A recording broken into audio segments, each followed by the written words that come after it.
Pemirsa, Anda masih bersama kami dalam Kominfo Newsroom. Pemirsa, penyelenggaraan ibadah haji tahun 1444 Hijriah memasuki fase pemulangan jemaah gelombang pertama. Proses ini akan berlangsung secara bertahap mulai tanggal 4 hingga 18 Juli 2023. Pada hari kedua kepulangan jemaah haji, tepatnya pada hari ini Rabu 5 Juli, sebanyak 6.682 jemaah haji dari 16 kloter pulang ke tanah air.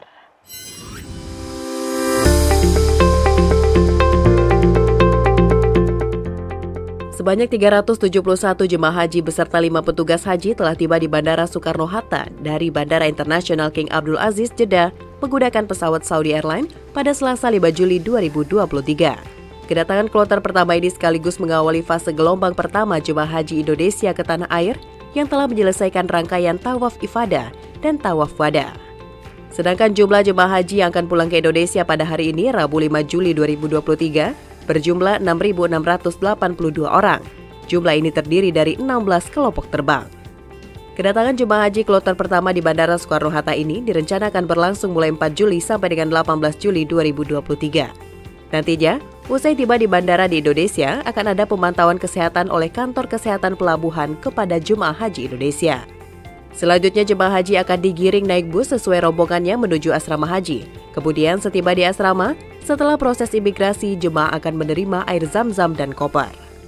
Terkait air zam-zam, Kepala Biro Humas Data dan Informasi Kemenak RI, Ahmad Fauzin menyebut, jemaah haji Indonesia tahun ini akan mendapatkan tambahan 5 liter air zam-zam, sehingga setelah sampai di rumah, masing-masing jemaah bisa membawa pulang 10 liter air zam-zam. Setibanya di asrama haji debarkasi, jemaah akan menerima 5 liter air zam-zam.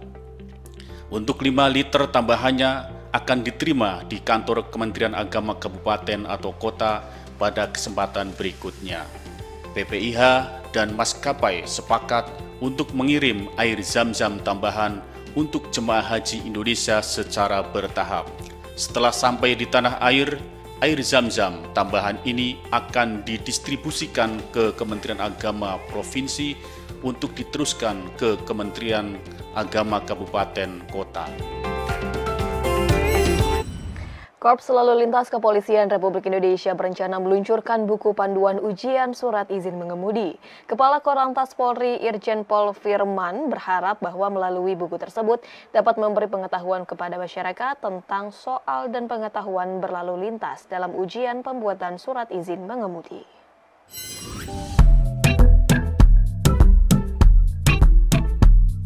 Dalam rapat dengar pendapat dengan Komisi 3 DPR RI Rabu 5 Juli 2023, Kakor Polri Irjen Firman Shantiabudi mengungkapkan bahwa pihaknya akan meluncurkan buku untuk mengedukasi masyarakat terkait ujian surat izin mengemudi. Dengan buku tersebut diharapkan dapat memudahkan masyarakat dalam mendapatkan SIM. Nantinya akan disediakan bank soal yang berisi beberapa soal terkait tes teori SIM. Firman yakin pemahaman maupun pengetahuan masyarakat meningkat jika soal dan kunci jawaban ujian SIM diberitahu. Dengan begitu, masyarakat juga semakin paham bagaimana berkendara yang baik dan aman di jalan raya. Dalam memudahkan proses perolehan SIM, dan kami menjawab dengan kami mencetakkan buku soalnya, Pak, SIM A dan SIM C. Mungkin sudah ada ya? Sudah, panduan. Moga-moga dengan buku ini, dan nanti kita bisa masukkan juga ke aplikasi, masyarakat bisa langsung baca, Pak. Itu ada soalnya dan jawabannya. Apa yang harus dikerjakan oleh mereka pada saat di belakang kemudi. Hanya nanti pada saat ujiannya kami acak, Pak. Jadi kalau mau lulus silakan baca semua. SIM A dan SIM C. Dengan jawaban, artinya itu penjelasan kenapa dia harus berbuat. Hanya tinggal rem atau terus di aplikasi yang akan mereka hadapi pada saat ini. Firman menambahkan Polri akan terus berupaya membuat pelayanan SIM dan pelayanan terkait kendaraan lalu lintas menjadi lebih mudah. Kendati demikian, hal itu tidak terlepas dari dukungan masyarakat termasuk sekolah mengemudi. Karena kami juga menyadari kantor polisi belum semuanya punya alat uji, kita dorong mereka untuk kerjasama dengan sekolah mengemudi yang memiliki kualitas yang sama. Buku ini kita akan bagikan gratis, bisa dilihat juga di aplikasi apabila tidak ada yang dicetak. Moga-moga ini jawaban kami sebagai tindak lanjut arahan pimpinan untuk memudahkan masyarakat memperoleh SIM sesuai dengan kemampuan yang mereka bisa pelajari lebih awal. KRI Bima Suci, kapal latih layar tiang tinggi legendaris milik Indonesia dan Satlat Kartika Jalakrida tahun 2023 berhasil meraih penghargaan bergengsi dalam ajang Tall Ship Race yang diadakan di Den Helder, Belanda.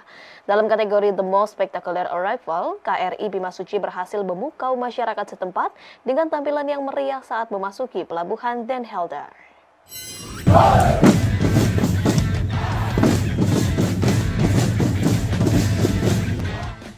KRI Bima Suci, kapal latih layar tiang tinggi legendaris milik Indonesia dan Satlat Kartika Jalakrida tahun 2023 berhasil meraih penghargaan bergengsi dalam ajang Tall Ship Race yang diadakan di Den Helder, Belanda, Jumat 30 Juni 2023. KRI Bima Suci yang diawaki prajurit TNI Angkatan Laut dan Taruna AAL peserta Kartika Jalakrida tahun 2023 ini tidak hanya mengukir prestasi dengan meraih juara kategori The Most Spectacular Arrival dan The Best Crew Parade Marching Band, tetapi juga berhasil memenangkan dua kategori lainnya, yakni Vessel Furthest from Homeport dan Runner Up Sport Activity pada acara Crew Parade Den Helder 2023. Dalam kategori The Most Spectacular Arrival, KRI Bima Suci berhasil memukau masyarakat setempat dengan tampilan yang meriah saat memasuki pelabuhan Den Helder. Para prajurit dan taruna AL dengan gagahnya mengibarkan bendera merah putih serta para taruna dengan semangat menyajikan pertunjukan yang luar biasa dengan menampilkan GS Mini dan mengenakan pakaian budaya daerah Indonesia.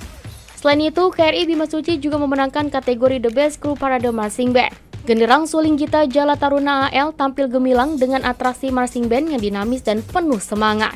Mereka menghibur masyarakat dengan atraksi yang energik dan display yang menarik menciptakan atmosfer kegembiraan di sepanjang rute parade.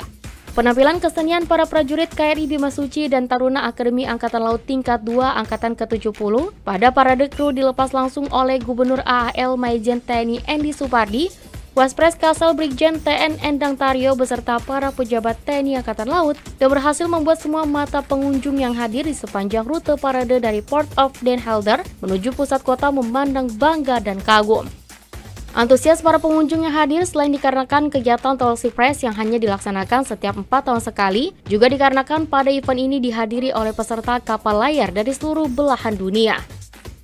Prestasi ini menjadi bukti kemampuan dan profesionalisme prajurit KRI Bima Suci dan Taruna AAL yang membanggakan sebagai duta bangsa dalam mempromosikan kekayaan budaya Indonesia. Sekaligus sebagai pembelajaran bagi Taruna dalam misi diplomasi internasional untuk bekal dalam penugasannya nanti.